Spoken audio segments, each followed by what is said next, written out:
Our last speaker now will be Walter Mendoza, who speaks for this network of people working on climate change. Walter. When I was suddenly asked to be part of this panel, and of course I was taken by surprise,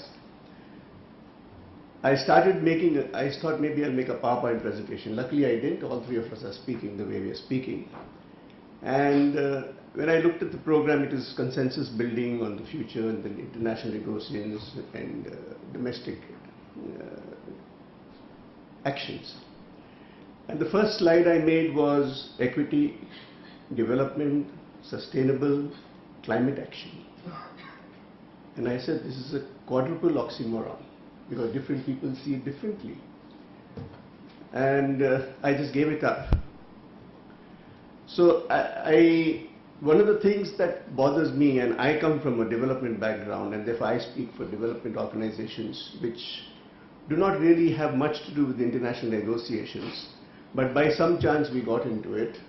And therefore when we hear something like this, it confuses us actually. Because where do we go? What do we say? So I will get into my presentation. I don't think I will take the full 15-20 minutes.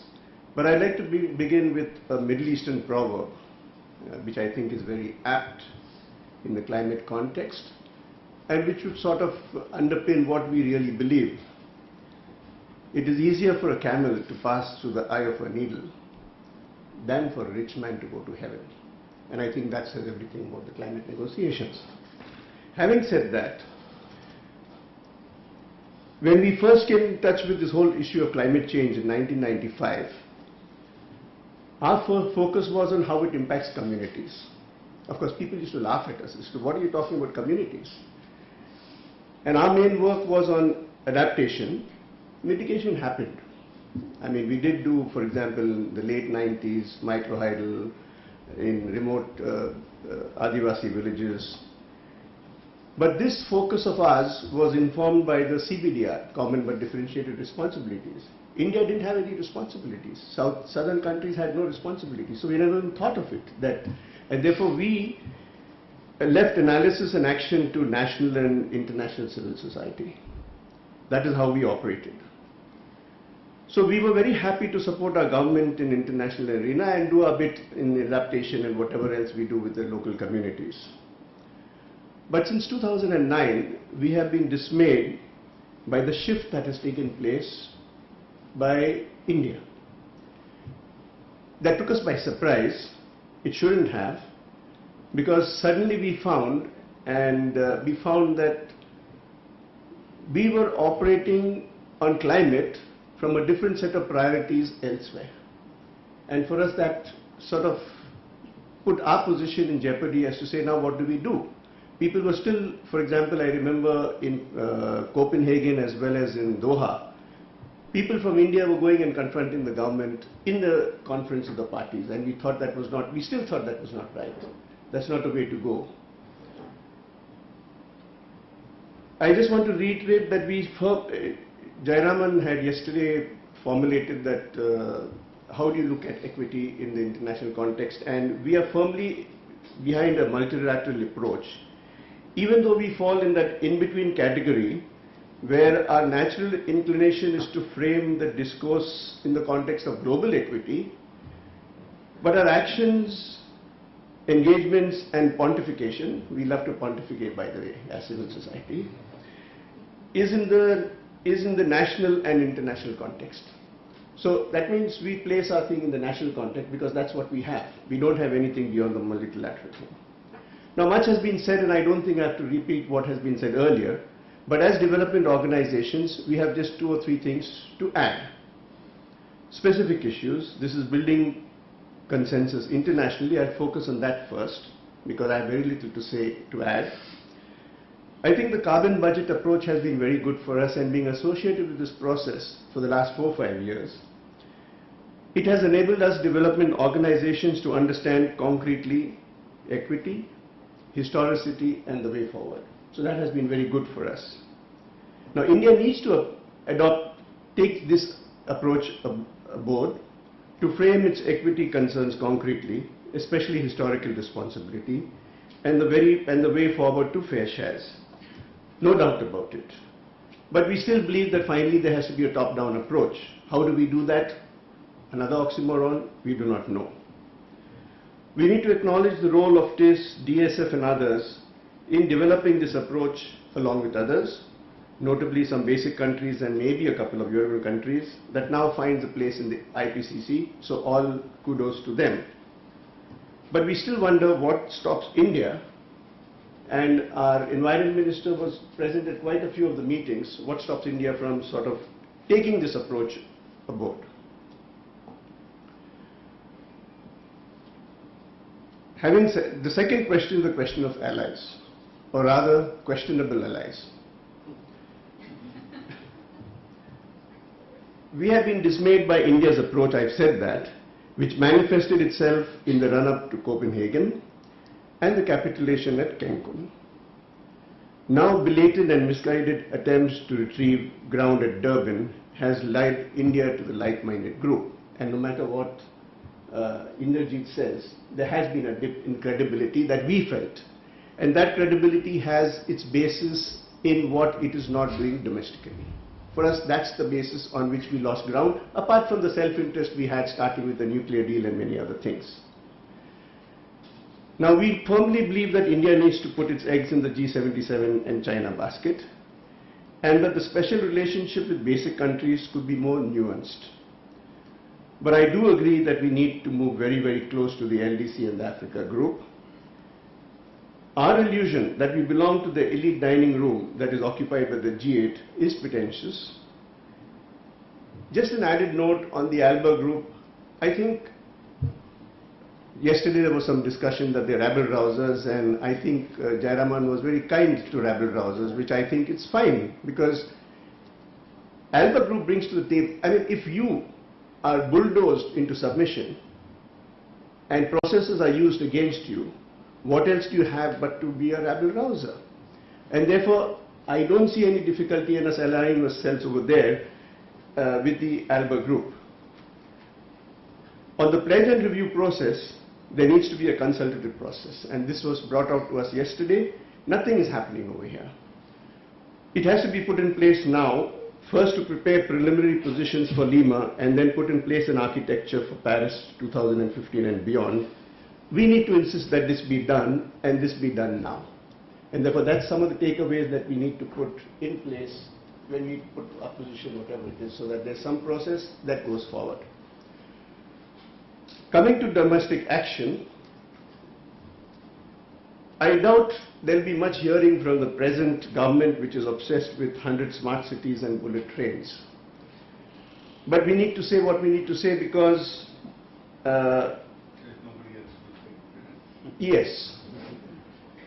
So first point which has been said is India needs to practice what it preaches internationally, and therefore a top-down approach in mitigation within India.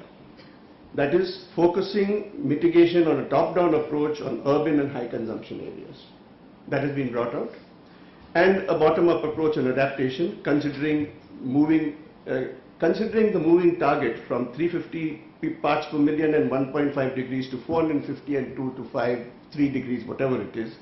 Adaptation has become critical now, much more so than it was earlier, and therefore we recognize that, and I think we need to press this further. That's something that we have been doing with the work that we have seen, but we see that this is something, this is an emphasis is needed here, which is not being taken enough, even by our circles, even by people over here around.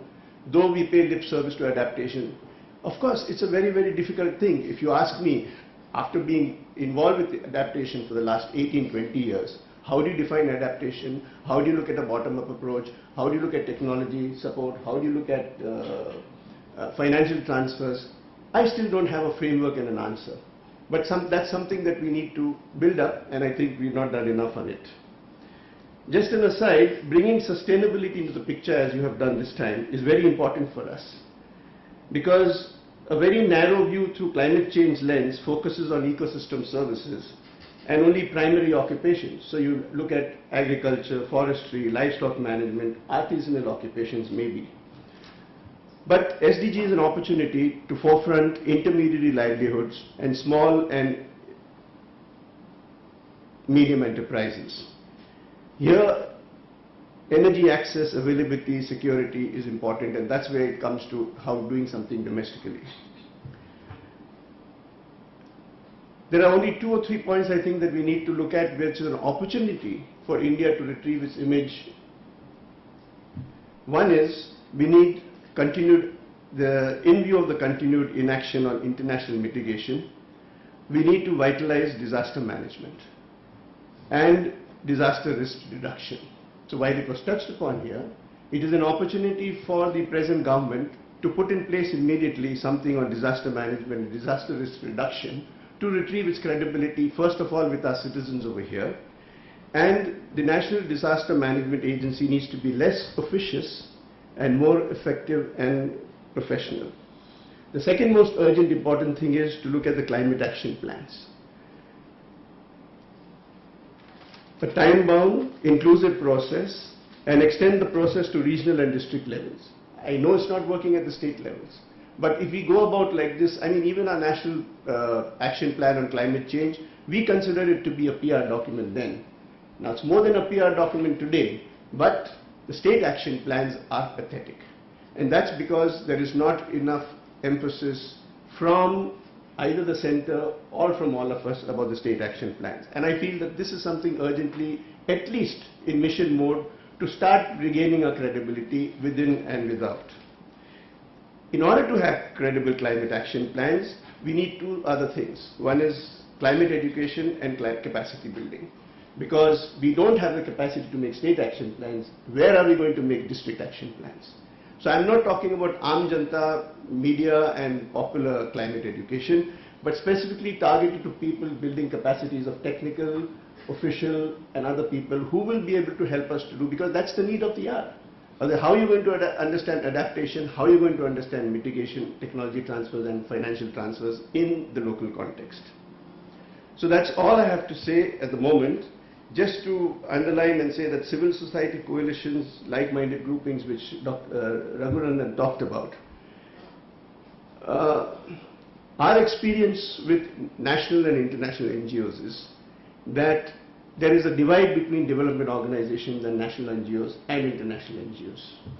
For the simple reason that, and that's what he was saying, that there is a tendency to buy the Western or the developed countries' needs or goals or whatever it is.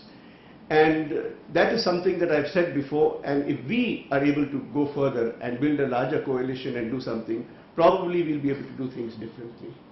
We have tried time and again, right from 2009. First of all, we had one of the COPs in Delhi in 2001 or 2002. And we tried to build a coalition with, that's the time we entered into this arena of international negotiations. 2009, before Copenhagen, we tried to call all parties, all people from civil society who were going to Copenhagen. A few came, but there were national level NGOs which took Thekedari for that, and therefore it fell apart. You know, we have a great thing about Thekedari over here. So, as far as North-South civil society engagement is concerned, yes, but then they find it so difficult today with the neoliberal governments across their countries that they want us to buy trust with the West. And I think it's actually the opposite. So when we are told that we should buy trust, we should buy trust of the West, I think there's a problem. So I just about end with a few points about this workshop, and I'm with you. We are building up a community around this process, and therefore we should go forward on that. We need to state a position for Lima and Paris, and we need to take this to Aam Janta and also to key players so that we make our processes credible on the national action plans, education, capacity building. That's all I have to say. Thank you. In terms of specific things, I like the idea of looking at local levels, the idea of whatever we were looking at in terms of equity, translating that into at the national level and then translating whether it is adaptation plans at the regional and district level and capacity buildings. Those are things that we can do. We can also try and see that we have a better transparent process when we think in terms of course, as Tejal suggests, we can have a large number of strategic options saying if this, then we do this nationally. But even nationally, to look at equity and development and seeing some amount of this CO2 and the impacts are going to happen. So in adaptation and then looking at urban and rural areas and then working downwards. So I think that we need to do. And so there are certain things which strategically we may take a stance, and I also completely agree that we don't need to bother about how we are perceived, and we can look at that. But there are, at the ground level, there are a number of things which these kind of coalition of NGOs as well as academic NGOs can do, and look at translating that and then building the knowledge and the information which helps us respond in whichever way the international. So there are certain things that are within our control, which are domestic. And if we have a better understanding of that and then equity and then putting it down across this room and with some of these coalitions, I think that's interesting. The second idea of having a dialogue and an understanding between NGOs and activists across, I think is again workable. It may or may not influence the dynamics of the international thing. That's okay. But in the short term, these are two specific things that I think can be done, and I think we should, as a group, try to do. I think I just would want to build on what is said. At the end of the day, Walter, what you said and what you have said is all what one must do. The growth as development ideology has brought together developed and developing nations have been integrated into that framework. So we are part of that club. We are part of growth as development club, and unless you have a much higher level of destruction happens, that ideology is not going to go away.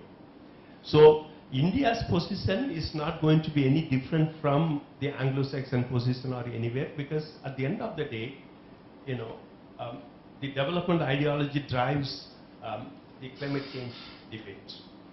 Okay? Unless you have altered that. So what is left now? And increasingly, our nation state is not going to behave any differently. In fact, it is going to behave much more like the United States of several decades ago, and much more seriously on that count. So the challenge is to build the adaptation capacity. The resilience of our communities, the capacity of our people to withstand the implications of climate change is what we need to do, and that is where the challenge is going to be. And that is the only way that the state is also going to listen. Because otherwise, India is not going to stand alone. India is part of the grand alliance of nations to see that we want to get a growth rate of this kind. And growth rate of that kind, is ambition of everybody. And when is the question of climate change, mitigation measures come into picture, because that is against your ideology of development. So this is where we are at a great crossroads. As I listen to the discussion here, it resembles the debate on poverty.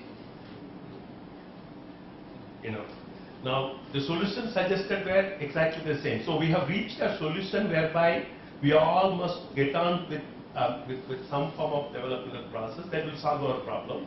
But now we are having the same argument with respect to climate change.